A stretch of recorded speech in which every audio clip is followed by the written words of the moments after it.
సార్వత్రిక ఎన్నికల ఓట్ల లెక్కింపుపై ఈటీవీ ప్రత్యేక చర్చా కార్యక్రమాన్ని ప్రత్యక్ష ప్రసారం ద్వారా చూద్దాం.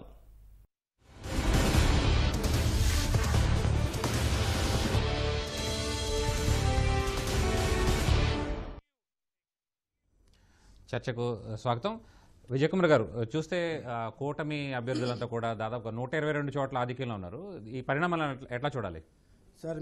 నేను మా గ్రామీణ భాష మాట్లాడుతున్నాం సార్. చిత్త కొట్టేస్తున్నాం, చాలా చిత్త కొట్టేస్తున్నాం. దీంట్లో వేరే భాష అక్కర్లా, ఎందుకంటే మా పల్లె ప్రజలు మాట్లాడిన భాష.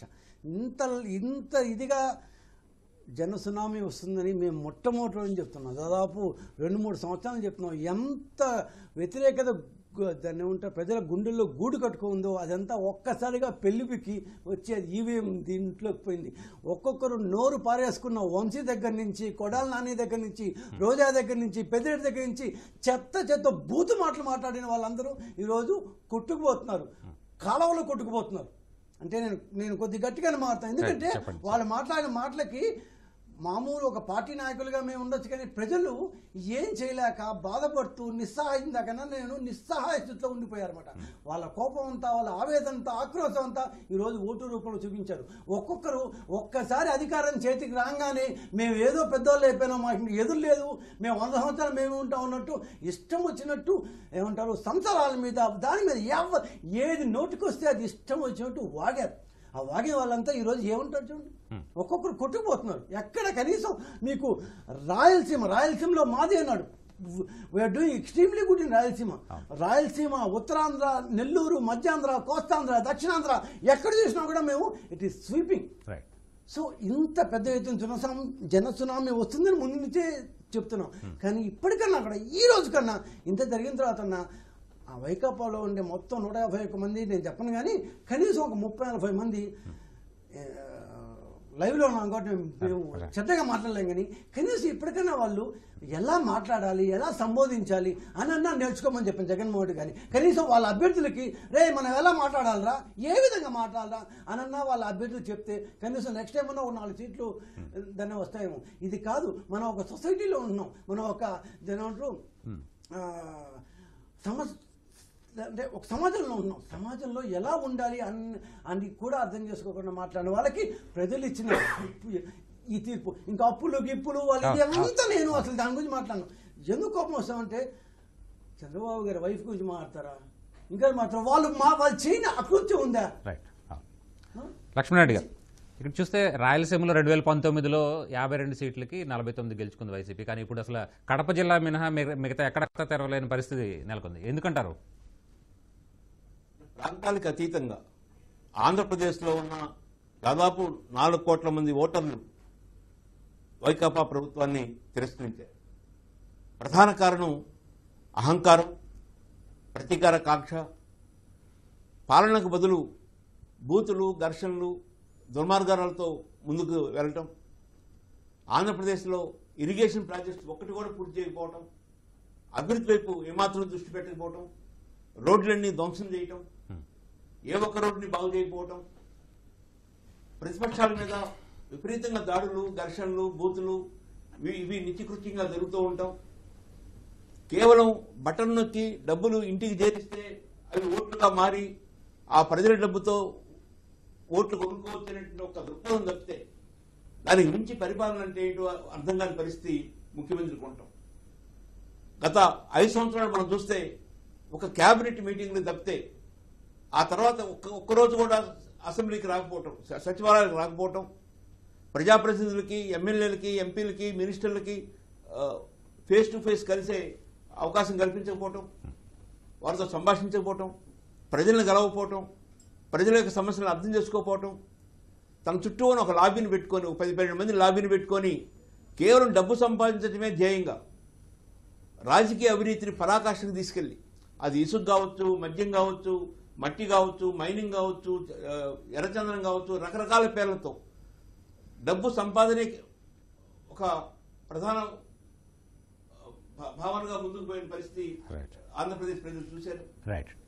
సుబ్బారావు గారు, అంటే కోస్తాంధ్రలో దాదాపుగా క్లీన్ స్వీప్ కనిపిస్తుంది. అన్ని చోట్ల కూడా కూటమి అభ్యర్థులు విజయం సాధిస్తున్నటువంటి కనిపిస్తుంది, ఆధిక్యంలో ఉన్నారు. దీని పరిణామం ఏంటి అసలు? ఎందుకని ఇలా? అంటే భస్మాసుడికి ప్రతిరూపం జగన్మోహన్ రెడ్డి. దాంట్లో ఏమాత్రం కూడా అనుమానం లేదు. కేవలం సంక్షేమాలు బటన్ నొక్కుడే తను గెలిపిస్తాయని అపారమైన నమ్మకం పెట్టుకున్నాడు. ప్రజలు సంక్షేమం ఎంత ముఖ్యం, అభివృద్ధి కూడా అంతే ముఖ్యం. సంపద సృష్టించలేని, ఆర్థిక వృద్ధి లేనటువంటి ఈ యొక్క సంక్షేమం ఏమాత్రం కూడా చెల్లుబాటు కాదు. కేవలం అప్పులు తీసుకొచ్చి ఈ విధంగా పంజారం చేసినంత మాత్రాన్ని గెలుస్తారనే నమ్మకం లేదు. రెండోది ఏంటంటే అతను బూతుల్ని అధికార భాషగా మార్చేశాడు. ఎక్కడ ఎవరైతే బాగా తిట్టగలుగుతారో, ఎవరైతే బాగా దాడులు చేయగలుగుతారో, ఎవరైతే ఈవీఎంలు పగలగొట్టగలుగుతారో, ఎవరైతే రిగ్గింగ్లు చేస్తారో వీళ్ళందరికీ కూడా టికెట్లు ఇవ్వడం జరిగింది. అందుకని ఆయన టికెట్లు ఇచ్చేటప్పుడు కూడా చెబుతూ ఉన్నారు, మీరందరూ కూడా చంద్రబాబు నాయుడు గారినో లేకపోతే వాళ్ళ పవన్ కళ్యాణ్ గారినో వాళ్ళని తిట్టండి అని చెప్పి ప్రోత్సహిస్తూ ఉన్నాడు. బహుశా నాకు తెలిసినంత వరకు భారతదేశం కాదు, ప్రపంచంలో ఎక్కడ కూడా ఇలాంటి ప్రోత్సాహం చేసే నాయకులు ఎవరు లేరు. ఆ విధంగా దానివల్ల కూడా ప్రజలు అసహించుకున్నారు జుగుస్పకరంగా. ఎందుకంటే ఓటేసిన వాళ్ళు ఈరోజు పశ్చాత్తాపడుతున్నారు. ఇలాంటి వాళ్ళకి మనం ఓటేసింది, ఇలాంటి నేతలక మనం గెలిపించింది, నీ అమ్మ కూడింది, అక్కడ ఉండి కొడాలి నాని మాట్లాడే భాష ఏంది. అదేవిధంగా సాక్షాత్తు స్పీకర్ తమ్మినేని సీతారాం అంటే స్పీకర్ పదవి అనేది, ఆ స్థానం అనేది ఎంత ఉన్నతమైంది. ఈ భారతదేశంలో ఎవరన్నా కానీ, ఏ స్పీకర్ అన్నా కానీ, ఏ రాష్ట్రంలో కానీ అంత ఆ విధంగా అంత దిగజారి మాట్లాడిన వాళ్ళు ఎవరన్నా ఉన్నారా? ఎంత జగన్మోహన్ రెడ్డి మెప్పు పొందాలని కానీ, లేకపోతే ఆయన మనసు గెలవాలని ఉంటే ఆయన ఎదురు ఆయన కాళ్ళ మీద పడమనండి. అంతేగాని అక్కడ ఆ స్థానంలో కూర్చొని ఆయన ప్రవర్తించిన తీరు చూస్తుంటే చాలా అసహ్యం వేసింది. ప్రజలందరూ కూడా వాళ్ళందరినీ కూడా అసహించుకున్నారు. అందుకే ఈ విధంగా ఆయన ఫలితాలు వస్తున్నాయి, మీరు గమనించండి. ఎందుకంటే ఆయన టికెట్లు ఇచ్చేటప్పుడు కానీ అది కూడా ఇంకోటి చెబుతా ఉన్నాడు ప్రతి మీటింగ్లో, వీళ్ళందరూ కూడా దుష్ట చతుష్టయము, ఎవరు మీడియా అని. అదేవిధంగా చంద్రబాబు నాయుడు కానీ, పవన్ కళ్యాణ్ కానీ, పవన్ కళ్యాణ్ యొక్క వ్యక్తిగత జీవితం మీద ఈయనకి ఎందుకు ఇవన్నీ కూడా ఏదన్నా ఉంటే ఆ పార్టీ యొక్క సిద్ధాంతాల మీద కానీ, లేకపోతే వీటి మీద మాట్లాడాలి కానీ, ఏ కాడికి కూడా పద్దాగులు వీళ్ళని దుష్ట చతుష్టయంగా అది కూడా పేదలకు పెత్తందారి జరిగే యుద్ధం అంట. అసలు ఎవరు పెత్తందారి? దాదాపుగా కొన్ని లక్షల కోట్లు, కొన్ని కోటాను కోట్లు ఈయన సంపాదించి ఇంత పెద్ద పెత్తందారి. అసలు ఈ భారతదేశంలో ఉన్నటువంటి ముఖ్యమంత్రుల్లో ఇంత ఆర్థిక వనరులు ఉన్న వ్యక్తి, ఇంత పెద్ద కోటీశ్వరుడు ఎవ్వరు కూడా లేరు. దాదాపుగా నాకు తెలిసినంత వరకు టాప్ 10లో ఈ భారతదేశంలో ఉన్నటువంటి ఫోర్బ్ జాబితాల్లో అదాని, అంబానీ తర్వాత ఈయనే ఉంటాడు అనిపిస్తూ ఉంది. ఇంత పెద్ద కోటీశ్వరుడు వచ్చి పేదలకు పెత్తందాలకు యుద్ధం అని చెబుతూ ఉంటే ఎంత హాస్యాస్పదం ఉంది. ఇవన్నీ కూడా జనం గమనిస్తున్నారు. రైట్. అనంత్ గారు, అంటే శ్రీకాకుళం నుంచి అనంతపురం వరకు, చిత్తూరు వరకు చూస్తే మొత్తం ఒకే వేవ్ కనిపిస్తోంది. ఇవన్నీ కూడా, ఈ ఫలితాలన్నీ కూడా వస్తున్నటువంటి ఆధిక్యం అంతా కూడా ప్రజల్ని విస్మరించిన వైనంగా చెప్పుకోవచ్చా? వైసీపీ కావచ్చు, ముఖ్యమంత్రి కావచ్చు, ఆ మంత్రులు కావచ్చు, అలాగే వారి ప్రజాప్రతినిధులు కావచ్చు. అది వెరీ క్లియర్గా ఉంది. ఎందుకంటే నెల్లూరు, కడప అటువంటి చోట్ల, చిత్తూరు ఏదైతే కంచుకోట అని చెప్పి వైఎస్ఆర్సీపీ వాళ్ళు చెప్పుకున్నారు, ఎస్పెషల్లీ కడప లాంటిది తీసుకోండి, ఇప్పటికీ సగం చూపిస్తుంది. అంటే ఇక అంతకన్నా పెద్ద లాస్ వాళ్ళకి ఏముంటుంది? ఇప్పుడు ఏంటంటే బేసిక్గా అపోజిషన్ స్టేటస్ ఉంటుందా లేదా, అఫీషియల్ అపోజిషన్ లీడర్ కింద స్టేటస్ ఉంటుందా లేదా, ఇటువంటివన్నీ చిన్న ఉంటాయండి. ఎందుకంటే ఒక 20 సీట్లు తగ్గినా కూడా పెద్ద డిఫరెన్స్ ఏం పట్టదు. ఆల్రెడీ టీడీపీ వాళ్ళకు కూడా ఒక మెజారిటీ లాగా వచ్చింది. కాకపోతే ఏంటంటే లాస్ట్ టైం వచ్చిన దానికి కరెక్ట్గా ఈసారి రివర్స్ అయిందని చెప్పి చెప్పుకోవాలి. అంతకన్నా ఎక్కువ ఉంది. అంటే అఫ్కోర్స్ వేరు పార్టీలు ఉండటం వల్ల కూటమిలో అందరికి డివైడ్ చేసుకున్నారు కాబట్టి ఆ ఓటు అనేది ట్రాన్స్ఫర్ అవ్వకుండా. గుర్తుపెట్టుకోవాల్సింది ఏంటంటే అధికారంలోకి వచ్చిన తర్వాత కొంచెం మ్యాగ్నానిమిటీ ఉండాలి. ఇప్పుడు కొంతమంది ఉన్నారు టూరిజం మంత్రులు అంటే వాళ్ళందరూ వచ్చేసేసి ఓడిపోయారు కాబట్టి నోరు మూసుకోవాలి. మరి అదే లాజిక్ ఇప్పుడు అందరికీ అప్లై అవుతుంది కదా. సో అవి ఏంటంటే పవర్లోకి వచ్చిన తర్వాత అటువంటి మాటలు అనేది ఉండకూడదండి. వాళ్ళు కొంచెం డీసెంట్గా, కొంచెం educated people and literate people అని అన్నో, ఎడ్యుకేటెడ్ పీపుల్ లాగా కొంత అవగాహన ఉండి పబ్లిక్లో మాట్లాడినప్పుడు లోపల ఎంత కోపం ఉన్నా అది డిప్లొమాటిక్గానో లేకపోతే పొలైట్గానో పెట్టుకోవటం అనేది జనాలకి నచ్చేదని చెప్పి వెరీ క్లియర్గా తేలుతాను. ఎందుకంటే అసెంబ్లీలో ఇష్టం ఒకటి మాట్లాడి మళ్ళీ అది రికార్డులో నుంచి తీయకపోవటం అదొకటి. సో ఇవన్నీ అది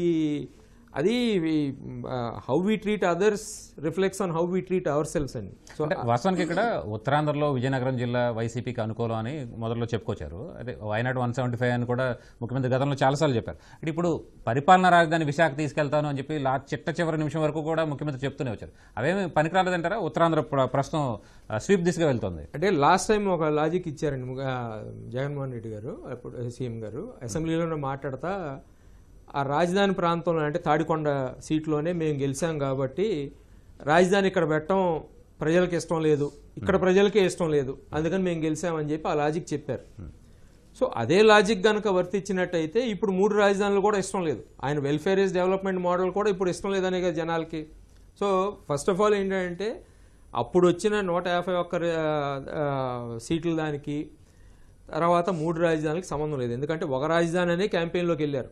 రాజధానిలో అప్పుడు ఏంటంటే ఏదో ల్యాండ్ స్కామ్ జరిగిందన్నారు, అదన్నారు, ఇదన్నారు. దాంతో అప్పుడున్న గవర్నర్ ఆ వ్యక్తి కూడా ఏంటంటే ఏం రిపోర్ట్ పంపించాడో, కాన్ఫిడెన్షియల్ రిపోర్ట్స్ కాబట్టి మనకు తెలియదు, కానీ పంపించి మొత్తానికి కన్విన్స్ చేయగలిగారు వాళ్ళు. బట్ కన్విన్స్ చేసిన 5 ఏళ్ల కన్నా మరి ఏదో ఒకటి చేయాలి కదా, పవర్లో ఉన్నప్పుడు వాళ్ళు యాక్షన్ తీసుకొని లీగల్ యాక్షన్ ఏదైనా తీసుకోవాలి కదా. చివరికి ఏంటంటే ఫ్రీ ఇసుక మీద ఏదో ఇంకో స్కిల్ డెవలప్మెంట్, అది రాజధాని సంబంధం లేనట్టు మీద. ఇప్పుడు ఫ్రీ ఇసుక అనేది కంప్లీట్ రిడిక్యులస్ ఇదండి. ఇప్పుడు జనాలు మనం ఏమనుకుంటాం, అధికారంలో ఉన్నప్పుడు ఏంటంటే కలిసేది 4గురినే కాబట్టి, లేకపోతే 10 మందినో వాళ్ళు కావాల్సిన వాళ్ళు కాబట్టి జనాలు ఏమనుకుంటున్నారు అనేది ఫీడ్బ్యాక్ మెకానిజం లూప్ అనేది పోతుంది. ఇప్పుడు ఫర్ ఎగ్జాంపుల్ ఇసుక ఫ్రీగా ఇచ్చి, అది ఇసుక అనేది ఫ్రీగా ఇచ్చి క్యాబినెట్ డెసిషన్ మీద దాని మీద ఎఫ్ఐఆర్ పెట్టాయంటే ఆ పెట్టిన వాడికి బుద్ధి లేదని అనుకోవాలి. ఎందుకంటే పెట్టినాడు రాజకీయ నాయకుడు కాదు, అక్కడ బ్యూరోక్రాట్ ఉంటాడు. సో అటువంటి అన్ని జనాలకి పోనీ అది తప్పు చేశారు అని అంటే యువతలు వచ్చిన తర్వాత ఏమన్నా ఫ్రీగా ఇస్తే ఇంకా తక్కువగా ఇంకా ఎఫిషియెంట్గా ఇస్తేనో, అసలు ఏమి కరప్షన్ లేకుండా ఇస్తేనో జనాలు నచ్చుతుంది. కానీ అవతల సైడ్ ఇంకా ఇసుక పెంచేసేసి గవర్నమెంట్ అంటే ఇప్పుడు 50,000 రూపాయలు ఎంతో పడిందండి ఇసుక. ఇప్పుడు అంటే 50,000 రూపాయలు గవర్నమెంట్కి జమ అవుతుందా? సో మరి ఇప్పుడు అది కూడా ఒక క్రైమ్ అవుతుంది కదా. సో ఎటువంటి జనాలకి ఏంటంటే మాట్లాడకపోవచ్చు అండి. ఎందుకంటే ఇప్పుడు ప్రధానంగా ఆయన అనుకుంది ఏంటంటే నా పేదాళ్ళు, మా చిన్నప్పుడు స్కూల్లో ఉన్నప్పుడు కామిక్ బుక్ వచ్చేదండి రిచ్ రిచ్ అని. అప్పుడు ఏం పెట్టేవాళ్ళంటే ద పువర్ రిచ్ కిడ్ అని పెట్టేవాళ్ళు అనమాట. ఆ టైప్లో ఉంటుంది. ఇప్పుడు ఒకవైపు ఏమో డబ్బులు బాగా వాళ్ళు అన్అఫీషియల్గా సంపాదించుకుంటా, ఇంకోవైపు ఏమో మేము పేదాళ్ళకి ఇస్తున్నామని మాట్లాడినాడికేమో సబ్సిడీస్ తీసేస్తా అంటే మాట్లాడరండి జనాలు. ఏంటంటే లోపల పెట్టుకుని ఇందాక వక్తలు చెప్పినప్పుడు అవసరమైనప్పుడు they speak in different ways. అది జరిగింది ఇప్పుడు. సో దాని మూలాన ఏంటంటే ఇప్పుడు ఫస్ట్ గుర్తుపెట్టుకోవాల్సింది ఏంటంటే అధికారంలో ఉన్నప్పుడు కొంచెం అణిగిమణిగి హుందాగా ఉండటం అనేది జనాలకు నచ్చుతుంది అనేది ఈ రిజల్ట్ చూపించింది. సో అది అందరికీ వర్తిస్తుంది, ప్రతి ఒక్కరికి. చర్చా కార్యక్రమంలో ఇప్పుడు చిన్న విరామం తీసుకుందాం.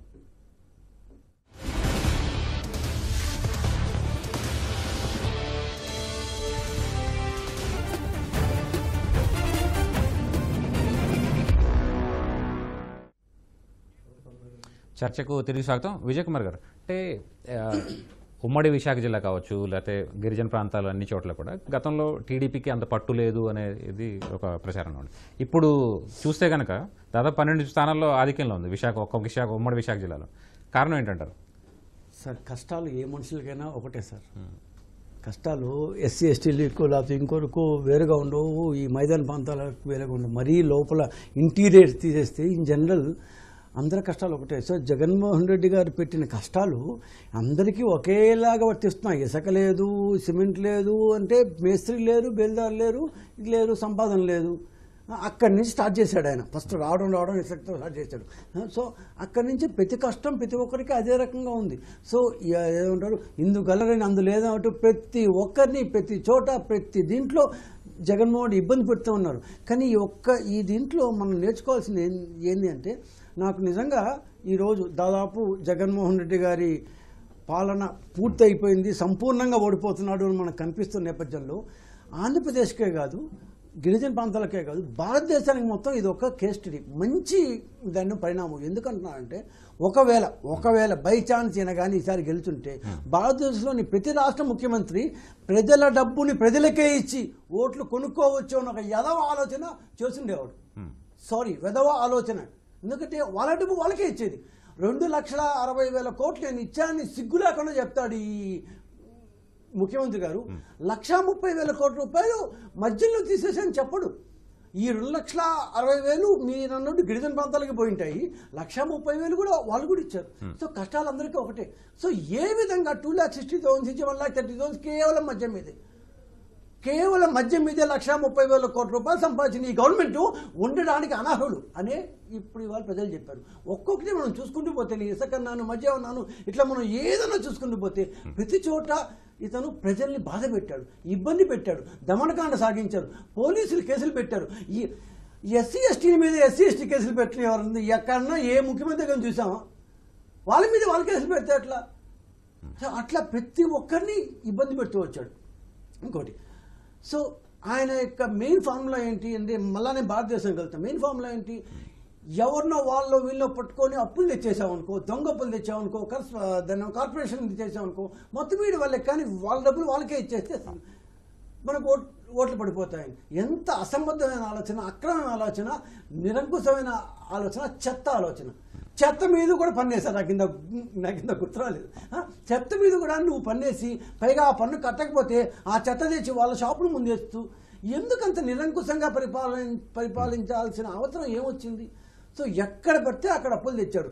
నిజం ఒక్కరో చెప్పలేదు. ట్రాన్స్పరెన్సీ అనేది పొరపాటు లేదు, ఏ రకమైన పారదర్శక లేదు. మనకున్న అతి చెత్త ఆర్థిక మంత్రుల్లో బుగ్గన రాజేంద్రనాథ్ ఒకరు. ఏ రోజున అరే ఆర్బీఐ సైట్లో బాగా కనిపిస్తుంటుంది, ఈయన ఇంత అప్పులు తీసుకున్నాను, మేము ఎఫ్ఆర్బీఐ కంటే తక్కువ తీసుకున్నామండి, ఏం చెప్తారండి మీరు అంటాడు. ఎందుకంటే మాట్లాడతారు కనీసం. అరే ఇది మా వెబ్సైట్ కాదు, వెబ్సైట్ ఆర్బీఐ వెబ్సైటు.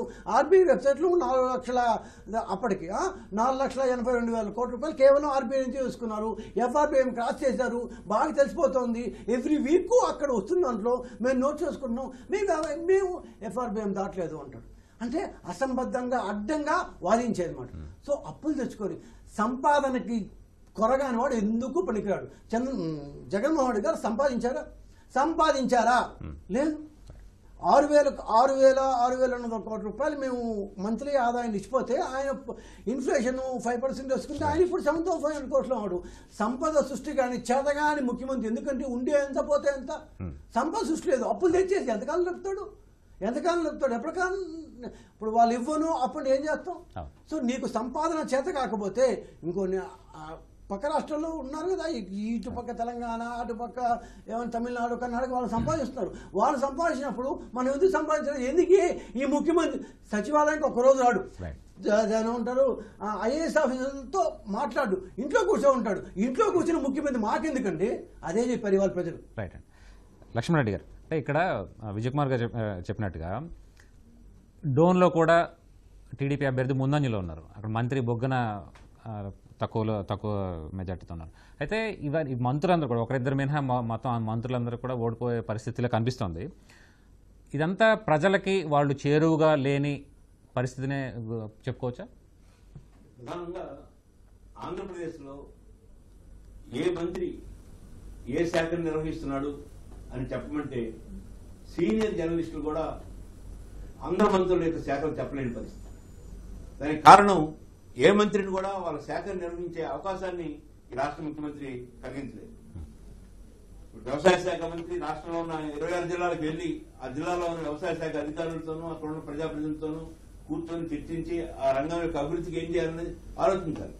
కానీ ఏ ఒక్క మంత్రి కూడా ఏ ఒక్క జిల్లాకి వెళ్లి వాళ్ళ శాఖ మీద సమీక్షలనే లేవు. సీఎం మాత్రమే సమీక్ష చేస్తాడు. ఈ మంత్రి కూడా అధికారంలో భాగంగా ఒక పక్కన కూర్చొని చప్పట్లు కొట్టడం చెప్తే దానికి మించి మంత్రికి ఒక గౌరవ స్థానం ఇవ్వటం, తన పని తను చేసుకునేట్టుగా చేయటం అనేది ఈ 5 ఏళ్ల పాలనలో జరగలేదు. దీంతో పాటు విధులు కానీ ఈ 2 స్థానిక సంస్థలకి, సర్పంచులకి, ఎంపీపీలు, జెడ్పీ చైర్మన్లు, ఎంపీటీసీలు, జెడ్పీటీసీలు వీళ్ళకి ఏమాత్రం అధికారం లేకుండా కేవలం వాలంటీర్ మాత్రమే ఇవన్నీ చేయగలడు, వాలంటీర్ నా ప్రైవేట్ సైన్యంగా ఉంటున్నారు, వాళ్ళని ఉపయోగించుకొని మేము పరిపాలన చేస్తానని ముందుకెళ్తాం. పార్టీ సభ్యత్వం ఉండదు, పార్టీ కమిటీలు ఉండవు, పార్టీ ఆఫీసులు ఉండవు, పార్టీ సమీక్షలు ఉండవు. ఇవేమీ లేని పార్టీ భారతదేశంలో ఉందంటే అది ఒక వైఎస్ఆర్ కాంగ్రెస్ పార్టీ. ఈరోజు పెద్ద పెద్దలను చెప్పుకుంటున్న డిప్యూటీ సీఎం లాంటి వాళ్ళు కూడా పార్టీ సభ్యత్వం లేదు. గత 5 సంవత్సరాల నుంచి ఎప్పుడు సభ్యత్వం పునరుద్ధరణ జరగలేదు. ఎప్పుడో 10-12 ఏళ్ల క్రితం ఒకసారి చేశారంటే అది మర్చిపోయారు. అంటే పార్టీ నిర్మాణం లేని ఒక పార్టీ ఈ దేశంలో కొనసాగుతాం. ముఖ్యమంత్రి ఉద్దేశంలో పార్టీ నిర్మాణం అవసరం లేదు, సభ్యత్వం అవసరం లేదు, సమీక్షలు అవసరం లేదు. కేవలం కింద వాలంటీర్ ఉంటాడు, పైన నేను ఉంటాను, నేను వాలంటీర్ చేత పనులు చేయించుకుంటాను చెప్తున్నాను. గ్రామాల్లో 2,000 మంది జనాభా ఉన్న గ్రామంలో 20 మంది వాలంటీర్లు ఉంటే వాళ్ళకి రోజుకి 1 గంట 2 గంట కూడా పని లేదు. ప్రజలంతా చూస్తున్నారు ఏ పని లేకుండా వేతనం ఇస్తున్నాం.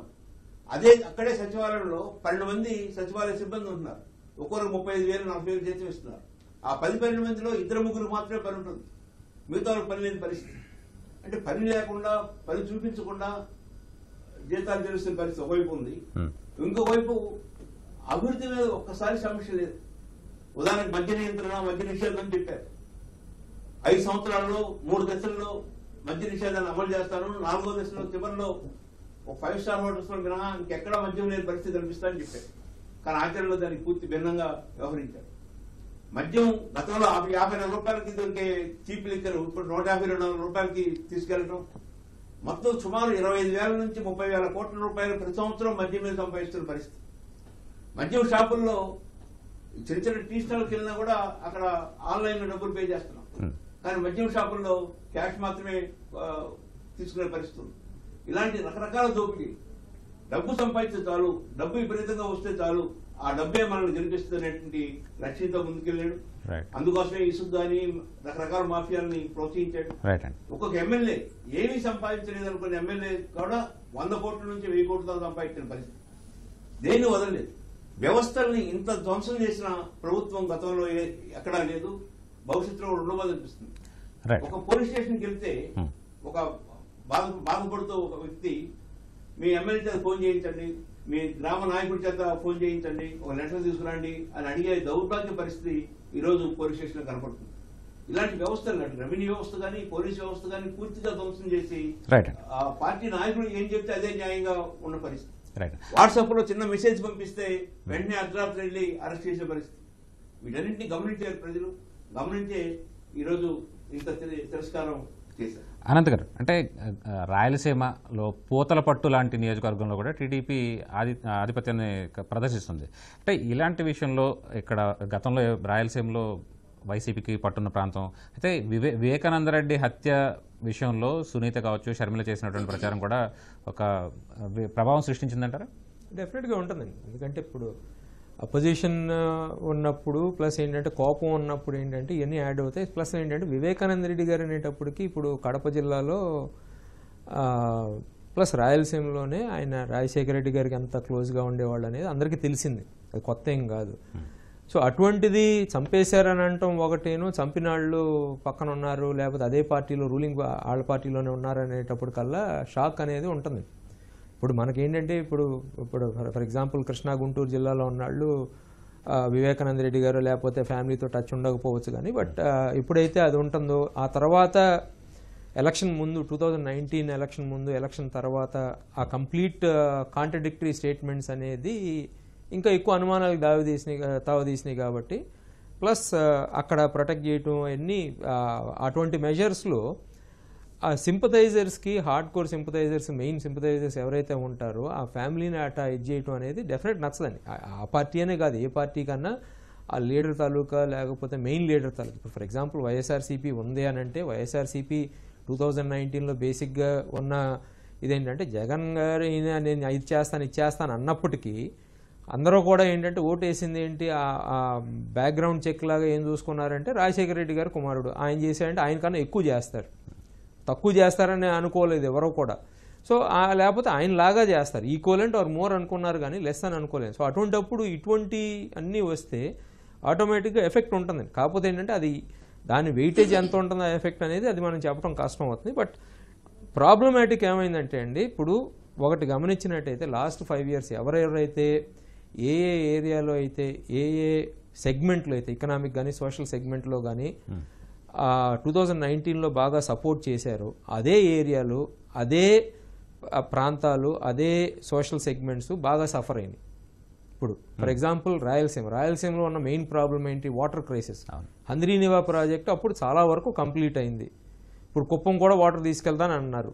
కానీ అప్పటి నుంచి ఇప్పుడు దాకా మరి హంద్రీనివా ప్రాజెక్ట్ ఎంత కంప్లీట్ అవ్వాల్సింది, హంద్రీనివా ప్రాజెక్ట్ ఎంత అయింది, ఎంత వాటర్ ఇచ్చారు, బెనిఫిట్ అయ్యేది ఎవరు? రాయలసీమ. అంటే మళ్ళీ లాస్ట్ టైం వైఎస్ఆర్సీపీకి సపోర్ట్ చేసిన ప్రాంతాలేనండి అటు నీళ్ళు వెళ్ళినట్టయితే ఆబ్వియస్గా చాలా బెనిఫిట్స్ వచ్చాయి. మరి ఆ వాటర్ ఏమైంది? ఇప్పుడు ఈ సంవత్సరం అంటే మనకి వర్షాలు ఇది లేవు కానీ అంటే లాస్ట్ 1 yearలో, బట్ అంతకుముందు దాదాపు మనకి 3 years ఎక్సెస్ వాటర్ ఉన్నాయి. మరి ఆ వాటర్ అంతా ఎటెల్ని ఏంటి ఏమైంది అనేది ఉంటుంది. ప్లస్ అసలు బెనిఫిట్ అనేది ఇప్పుడు ఫర్ ఎగ్జాంపుల్ రాయలసీమలో మనం చూసుకున్నట్టయితే ఎవ్రీ సమ్మర్ విపరీతమైన అవుట్ మైగ్రేషన్ ఉంటుందండి. అదేమన్నా తగ్గిందా? అప్పుడు ప్రామిస్ చేశారు మేము ఎన్ని చర్యలు తీసుకుంటామని, ఎకనామిక్ డెవలప్మెంట్ ఉంటుందని చెప్పేసి వీళ్ళు సరిగ్గా చేయలేదు, లేకపోతే వీళ్ళు బయస్డ్గా చేశారు, అంతా తీసుకెళ్లి రాజధానిలో పెడుతున్నారు, ఇక్కడ ఏమీ లేకపోయినా ఎంత తీసుకెళ్లి రాజధానిలో పెడుతున్నారు అని అన్నారు. ఇప్పుడు ఇది లేదు ప్లస్ అది లేదు. చర్చా కార్యక్రమంలో ఇప్పుడు చిన్న విరామం తీసుకుందాం.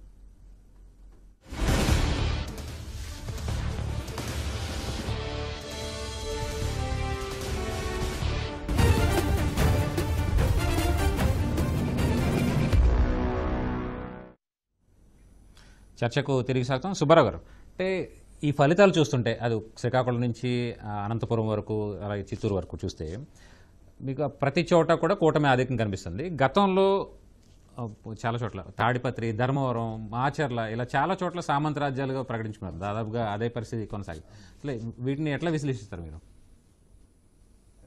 అంటే ఇంత క్రితం కూడా దాని మీద మాట్లాడుకున్నాం. వాస్తవంగా వీటన్నిటికి కూడా పైన నాయకుడు ఎట్లా ఉంటే కింద వాళ్ళు కూడా అంతే ఉంటారు. జగన్మోహన్ రెడ్డి ముఖ్యమంత్రిగా ఉన్నటువంటి జగన్మోహన్ రెడ్డి వికృత శాస్త్రంలో ఆయన చేసేటటువంటి అరాచకాలు, దౌర్జన్యాలు, దుర్మార్గాలు కింది స్థాయి కూడా ఈ చిన్న కార్యకర్త వరకు కూడా అవన్నీ కూడా ఆ విధంగా క్రమేణా వచ్చేసినాయి. ఆ పొంగనూరులో కావచ్చు, లేదా మాచర్ల కానీ, తాడిపత్రి, మిగతా చోట్ల అన్ని చోట్ల కూడా ఎన్నికల సమయంలోనే కాదు, ఎన్నికలకు ముందు కూడా ఒక టెర్రరిజం, ఒక టెర్రరిస్టు రాజ్యాన్ని ఎవరికి వాళ్ళు సామంతరాజులుగా ఉండి అక్కడ ఉన్నటువంటి అక్కడ భూములు కానీ, అక్కడ ఉన్నటువంటి ఇతరుల ఆస్తులు కానీ వాటన్నిటిని కూడా వాళ్ళు కబ్జా చేయటం, స్వాధీనం చేసుకోవడం, వాళ్ళ మీద దాడులు చేయటం, ఇవన్నీ కూడా ఒక ప్రజల్ని ఒక భయభ్రాంతులకు గురి చేశారు. వాళ్ళందరినీ కూడా అక్కడ అందుకే ఓటర్లు ఈరోజు ఆ కసి అది అంతా కూడా వాళ్ళు ఎంత కసిగా వచ్చారు. పొద్దున్నే 7 గంటలకల్లా వచ్చి వాళ్లే కాదు, ఎక్కడో విదేశాల్లో ఉన్నటువంటి లేదా హైదరాబాదు, కర్ణాటక, లేదా తమిళనాడు, ఒరిస్సా ప్రాంతాల్లో ఉన్నటువంటి వాళ్ళ చుట్టాలని, స్నేహితుల్ని, వాళ్ళ పిల్లల్ని మొత్తాన్ని కూడా ఎంత ఖర్చుకైనా వెనకాడకుండా అమెరికా నుంచి ఇక్కడికి దాదాపుగా 10,000 మంది 15,000 మంది వచ్చారంటే ఎంత కసిగా, లేకపోతే వాళ్ళందరూ కూడా ఉదయం 7 కాడి నుంచి ఉన్నారు. మహిళలు కూడా ఎక్కువ మంది వచ్చారు. మహిళలు వచ్చారంటే ఏదో మేము ఇస్తున్నటువంటి ఈ పథకాల కారణంగా మహిళల్లో మాకు ఎక్కువ ఉంది, రూరల్లో మాకు ఎక్కువ ఉంది అన్నారు. రూరల్లో కనుక సహజంగా వాళ్ళకి ఏంటంటే వైసీపీ యొక్క ఆశ ఎక్కడ ఉంటుందంటే ఎక్కువ వెనుకబడే ప్రాంతాల్లో నిరక్షరాస్యులు ఎక్కడైతే ఎక్కువ ఉంటారో చైతన్యం లేని చోట మాకు ఎక్కువ ఓట్లు వస్తాయని వాళ్ళు ఆశించారు. అందుకని మొదటి నుంచి కూడా రూరల్ ప్రాంతాల్లో లేదా మన్యంలోనూ లేదా ఎక్కడో వస్తాయి మాకు అనేది. ఎందుకంటే వాళ్ళల్లో పెద్దగా రాజకీయ చైతన్యం లేదు, మేము చేసేటటువంటి అరాచకాలు, దుర్మార్గాలు వాళ్ళకి తెలియవు అనే భావంతో ఉన్నారు. కానీ ఈరోజు మహిళలు కూడా పెద్ద ఎత్తున ఇంత పెద్ద ఎత్తున ఓటింగ్ రావటం, ఇంత పెద్ద ఎత్తున వాళ్ళ గుణపాఠం చేయటం. ఎందుకంటే వైనాట్ 175 అని చెప్పి ప్రగల్భాలు పలికాడు ఉత్తర్ కుమార్, ప్రగల్భాలు పలిపాడు. అదేవిధంగా విశాఖపట్నంలో మేము ప్రమాణ స్వీకారం చేస్తున్నామని పగటి కళలు వాళ్ళందరినీ కూడా ఆయనే కాదు మొత్తం ఈ మా ఎమ్మెల్యేలకి వీళ్ళందరూ కూడా మేము పలానా రేపు 6వ తారీఖు మీటింగ్ ఉంది, మనం 9 ప్రమాణ స్వీకారం చేస్తాం, అక్కడ హోటళ్ళు అన్నీ కూడా బుక్ చేస్తాం, అక్కడ బస్సులన్నీ కూడా రైళ్లు అన్నీ నిండిని, ఫ్లైట్లు అన్నీ కూడా బుక్ అయినాయి ఏంటంటే అరే ఎందుకంటే గోబెల్స్ని మించిన ప్రచారం, గోబెల్స్ ప్రతిరూపం. అప్పుడెప్పుడో 2వ ప్రపంచ యుద్ధంలో హిట్లర్ కాలంలో మనం గోబెల్స్ గురించి వినేవాళ్ళం.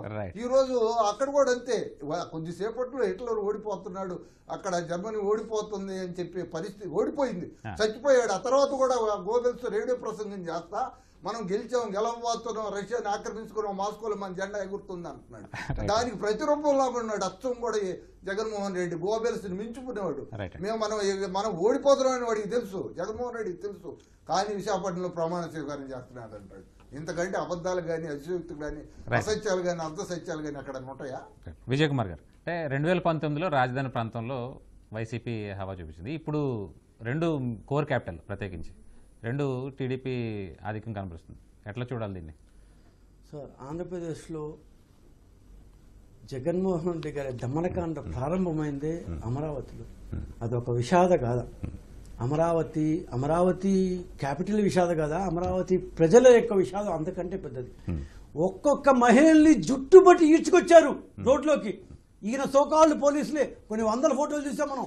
సిగ్గుంది అప్పటి ముఖ్యమంత్రికి. అప్పటి ముఖ్యమంత్రి ఓడిపాడు కాబట్టి చెప్తున్నా, ఒక మహిళల్ని, అంతమంది మహిళల్ని జుట్టుపట్టి ఈడ్చుకొస్తారా? మీ ఇంట్లో వాళ్ళ మహిళ కదా. అంత లెవెల్లో అమరావతి అన్నందుకు కొట్టారు. ఆ ఎస్పీలు ఉన్నారు, సిపిలు, నాకు బాగా గుర్తున్నాయి పేర్లు. ఎక్కడి పోరు ఆ పోలీసు వాళ్ళు. They will face the music. అప్పుడు పోలీసు వాళ్ళు, అప్పుడు ఉన్నోళ్ళు, అప్పుడు ఎస్పీలు, అప్పుడు సిపిలు ఎక్కడికి పోరు. ఒక్కొక్క మహిళలు ఎట్లయితే జుట్టు పట్టుకొని లాక్కొచ్చారో వాళ్ళు కూడా they will face the same sort of music. ఎందుకంటే వాళ్ళు ఏమడిగారండి, మా భూములు నువ్వు తీసుకున్నావు, నీకు ఇష్టం అయితే మా భూమి మాకు ఇచ్చేయి, లేదంటే అక్కడ క్యాపిటల్ పెట్టండి. నా భూములు మీరు కొట్టేసి మీరు క్యాపిటల్ పెట్టారని చెప్పి ఆ క్యాపిటల్ కాకుండా ఎక్కడో పెడతారు. కోర్టు 3 సార్లు కొట్టేసింది, హైకోర్టు కొట్టేసింది, సుప్రీంకోర్టు కొట్టేసింది. అయినా మీకైతే సిగ్గులేదు. అక్కడే ఎస్సీ ఎస్టీల మీదే ఎస్సీ ఎస్టీ కేసులు పెట్టావు నువ్వు. సో అమరావతి అంత విషాదమైంది ఆ గాథ. వాళ్ళు పాపం నిజంగా ఇప్పుడు మేము ఖచ్చితంగా చెప్తాము, Amaravati is going to be the capital of Andhra Pradesh capital. ఇక్కడి నుంచి అమరావతే 3 లేదు, 4 లేదు, 36 లేదు, వీళ్ళ బొంద లేదు. ఒకే ఒక క్యాపిటల్, ఒకే ఒక రాజధాని. ఎన్నికల ప్రచారంలో కూడా చంద్రబాబు అదే ఖచ్చితంగా. మేము ఇప్పుడు వైజాగ్ లో ఓట్లు పోతాయనో ఇట్లా చేస్తాను ఏ రోజు చెప్పలేదు. మేము ఖచ్చితంగా చెప్పాం. ఆ రోజు చెప్పాం, మధ్యలో చెప్పాం, లాస్ట్ లో చెప్పాం. వైజాగ్ ప్రజలు ఇప్పుడు మనం ఇందాక ఉత్తరాంధ్ర గురించి మాట్లాడతాం కదా, ఉత్తరాంధ్ర ప్రజలు నిర్ద్వందంగా పూర్తిగా చాప చుట్టి పంపించేశారు. సో అమరావతి అన్న దీన్ని ఈ రోజు నుంచి it is going to be real గా అమరావతి. అమరులు ఉండే ప్రాంతం, దేవతలు నివసించబోయే ప్రాంతం. It is going to be the capital of Andhra Pradesh. చర్చా కార్యక్రమంలో ఇప్పుడు చిన్న విరామం తీసుకుందాం.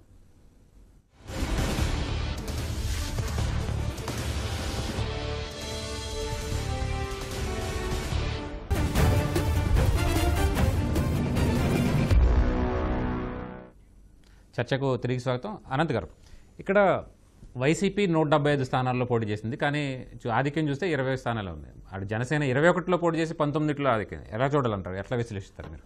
లేదు, ఒకటి వెరీ క్లియర్. ఎందుకంటే కడపలో కూడా అపోజిషన్కి ఎక్కువ సీట్లు ఉన్నాయనంటే, లీడింగ్ ఉందంటే అది క్లియర్గా ఉంటుంది. కాకపోతే ఏంటంటే ఇక్కడ ఒకటే, గత 5 ఏళ్ల నుంచి మనం ఒకటే వింటా ఉన్నాం, ఇదిగో మీరు ఓడిపోయారు అంటే ఒక ఆయన గెలిచినా వాళ్ళు లాక్కున్నారు కాబట్టి ఓడిపోయారు ఇన్సల్టింగ్గా, అసహ్యంగా మాట్లాడతా, వ్యంగ్యంగా నవ్వుతా, వెకిల్గా నవ్వుతా, ఎన్నిటికీ కూడా ఏంటంటే చూసుకుని ప్రజలు ఒకసారి తీర్పు చెప్పారు. ఇప్పుడు ఏంటంటే ఫైనల్గా సెకండ్ పొజిషన్లో ఎవరు ఉంటారనేది పక్కన పెట్టినా, most important YCP performance Janasena పర్ఫార్మెన్సుకి నక్కకి నాగలోకానికి ఉన్నంత తేడా ఉందండి. ఎందుకంటే స్ట్రైక్ రేట్ చూసుకుంటే మనం కంటెస్ట్ చేసిన దాంట్లో నుంచి చూసుకోవాలండి.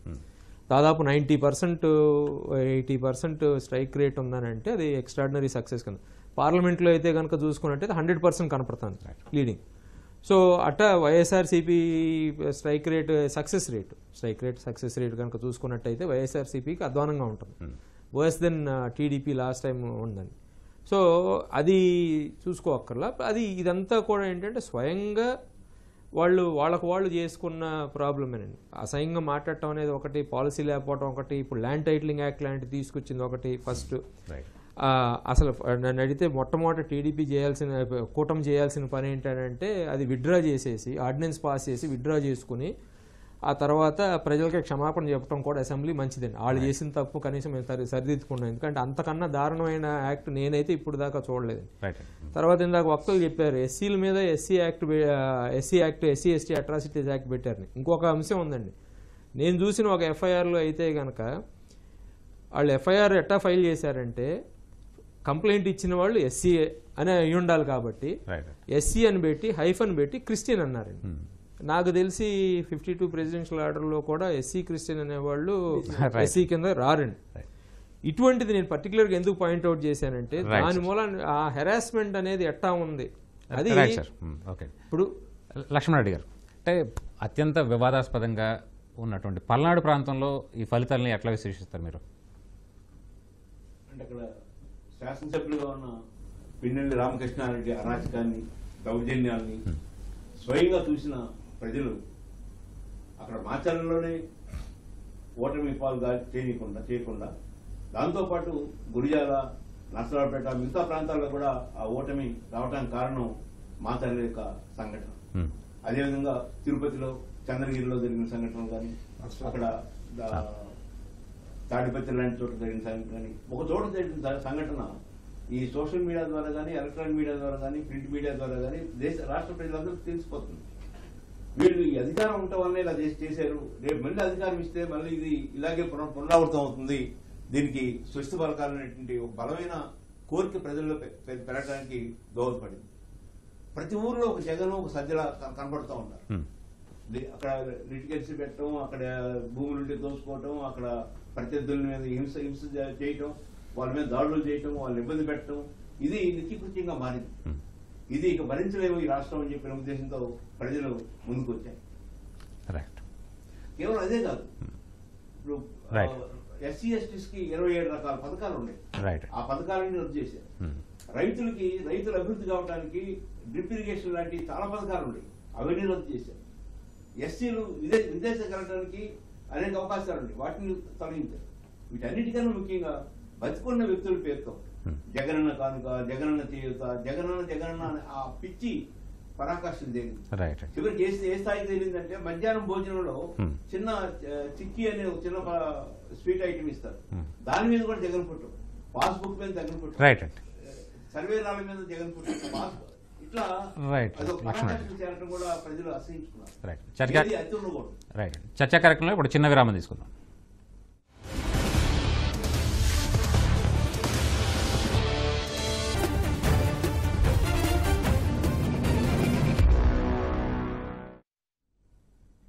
చర్చకు తిరిగి స్వాగతం. సుబ్బారావు గారు, అంటే సామాన్యుడి నుంచి చంద్రబాబు వరకు కేసులు పెట్టారు, ఆ కేసులు పెట్టినటువంటి ఫలితం వీటిల్లో ప్రతిబింబించిందంటారా? తప్పకుండా. ఎందుకంటే ఇక్కడ అమరావతి రైతుల దగ్గర నుంచి చంద్రబాబు నాయుడు గారి వరకు అందరిపై కూడా అనేక రూపాయల్లో కేసులు పెట్టారు. అణచివేతలు, అక్రమ నిర్బంధాలు, అరెస్టులు, జైళ్లు పెట్టడం, ఇవన్నీ కూడా అత్యంత సర్వసాధారణం అయిపోయింది. అసలు రూల్ ఆఫ్ లా అనేది లేకుండా పోయింది. మొత్తం కూడా పోలీసు పడగ నీడలోని రాష్ట్రం నడుస్తూ ఉంది. శాంతి భద్రతలు ఎటు లేవు. లేనిపోగా తెలుగుదేశం పార్టీ కానీ ఇతర ప్రతిపక్షాల వాళ్ళు అందరి మీద కూడా ఈ కేసులు పెడతా ఉన్నారు, నిర్బంధిస్తూ ఉన్నారు, జైలుకు పంపుతా ఉన్నారు. చంద్రబాబు నాయుడు గారి మీద ఆ వయసులో 53 రోజులు జైల్లో ఉంచి అక్రమ కేసులు పెట్టారంటే ఒక్క కేసు కూడా ఇంతవరకు రుజువు కాలేదు. రుజువు అవుతాయని నమ్మకం కూడా లేదు. రైట్ అండి. విజయ్ కుమార్ గారు, అంటే మొత్తం ఉత్తరాంధ్ర నుంచి దిగువన రాయలసీమ వరకు క్లీన్ స్వీప్ చేస్తున్నటువంటి పరిస్థితులు అన్ని చోట్ల ఆధిక్యంగా కనిపిస్తుంది. ఈ మొత్తంగా వైసీపీ ఓటమి ప్రధాన కారణాలు ఏమని విశ్లేషిస్తారు మీరు? ముఖ్యమంత్రికి జగన్మోహన్ రెడ్డి గారికి ప్రజల మీద ఏమాత్రం ఏమంటారు ఎంపతి లేకపోవడం, అహంకారం.